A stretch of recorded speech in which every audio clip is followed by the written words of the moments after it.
আমি নামাজ শুরু করি, আবার ছেড়ে দেই, আবার রিস্টার্ট করি, আবার ছেড়ে দেই। অনেক সময় এমন হয় যে বারবার ছাড়তে গিয়ে আমি প্রচন্ড হতাশ হয়ে যাই। তখন লম্বা সময় নামাজটা আমার জীবন থেকে ছুটে যায়।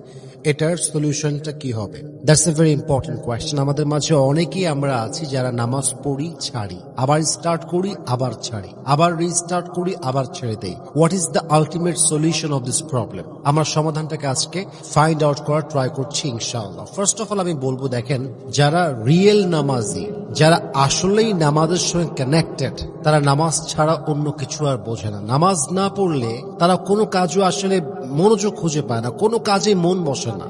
আমি ছোট্টবেলার থেকে নিজে আমি মক্তবে পড়েছি, মাদ্রাসায় পড়েছি লম্বা সময়।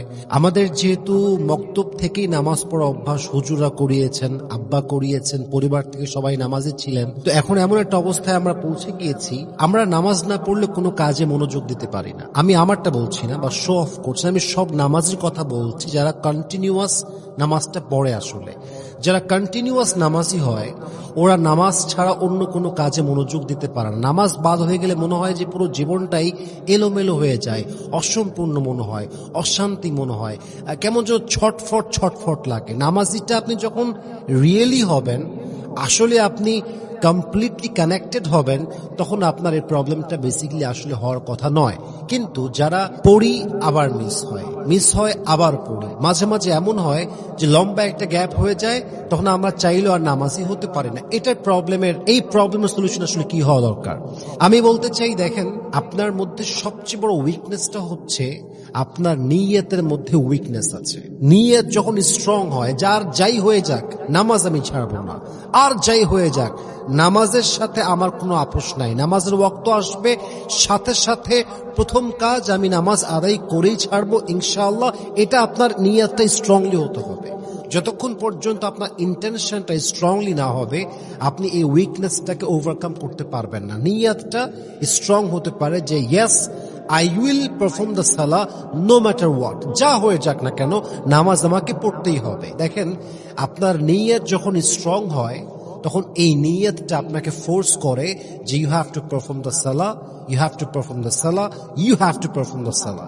বারবার এটা আপনাকে ফোর্স করে, নামাজ তোমাকে পড়তেই হবে, এবং নামাজ পড়া ছাড়া অন্য কোনো অপশন তোমার লাইফে নেই। তো নিয়তটা স্ট্রং করেন যে yes, I have to continue, আমাকে কন্টিনিউ করতেই হবে। এক নাম্বার, নিয়তের দুর্বলতা। দুই নাম্বার হচ্ছে যে যদি আপনি সলিউশন চান, আমি বলবো, দেখেন, আপনার ভিতরে একটা চিন্তা আছে, পারফেক্টের চিন্তা। আচ্ছা, যেহেতু আজকে 2 ওয়াক্ত ছাড়া হয়ে গিয়েছে, তাহলে আজকে বাদ দিলাম, কাল থেকে শুরু করব। এটা শয়তানের সবচেয়ে বড় চাল। ও আসলে চায় না আপনি স্টার্ট করেন। আমার কথা হচ্ছে, আপনার ফজর কাজা হয়ে গিয়েছে, জোহরটা কাজা হয়ে গিয়েছে, বিকালে মনে পড়েছে নামাজ পড়তে হবে, বাস পড়তে হবে। এমনটা নয় যেহেতু আজকে 2 ওয়াক্ত কাজা চলেই গিয়েছে কাল থেকে রিস্টার্ট করবো, তা নয়। যখন মনে পড়েছে, যখন মাথায় এসেছে, এট দ্য সেম টাইম আপনাকে নামাজটা পড়তে হবে। কখনো পারফেক্ট চিন্তা করবেন না যে কাল থেকে পড়বো, আগামী সপ্তাহ থেকে কন্টিনিউ করব। এটা শয়তানের সবচেয়ে বড় ধোঁকা। এই জন্য, কারণ আপনার মতো